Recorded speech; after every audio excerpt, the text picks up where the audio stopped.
Come next year, the Chinook School Division, which covers Swift Current and a large chunk of southwest Saskatchewan, will be down 20 teachers. The details of the proposed cuts are part of a letter distributed to staff this week and obtained by CBC News. It cites how the school division isn't receiving enough provincial funding to support the current staffing levels, and emphasizes that the province's recent budget shortfall is to blame. The division's board chair, Kim Pridmore, says the budget didn't leave enough to cover the $1.5 million in salary increases and inflation. From the rising costs of utilities, the rising costs of building materials, the rising costs of contracts and the labor to go along with it. So inflationary costs are just killing us.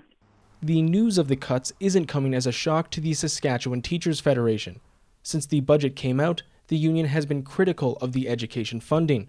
And STF President Patrick Mays predicts Chinook won't be the only division going through this process in the coming months.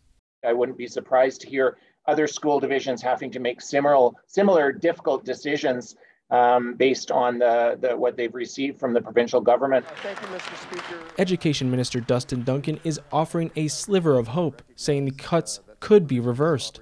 He says there's still time to review the budget before his final sign-off is needed in June. Knowing what they've put out there publicly in terms of the number of teachers that they may need to reduce and what we are expecting and what they're expecting in terms of enrollment, I don't think it'll necessarily have that big of an impact. Even if the province could cover the $1.5 million needed in the Chinook School Division, Pridmore says that doesn't account for all of its budgetary needs, so the layoffs are likely inevitable. If they were covering the inflationary costs at the time that they were happening, we wouldn't find ourselves in the deep hole that we're in. But when they don't cover inflationary costs year after year after year, then essentially it's just too hard to catch up at that point. For now, it's clear changes are coming to schools in southwest Saskatchewan, and tough decisions across other divisions could be on the horizon. Alexander Kwan, CBC News, Regina.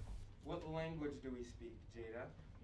English, which means who do you think won the war, Jackson? The English. The English, right? Est-ce que vous comprenez?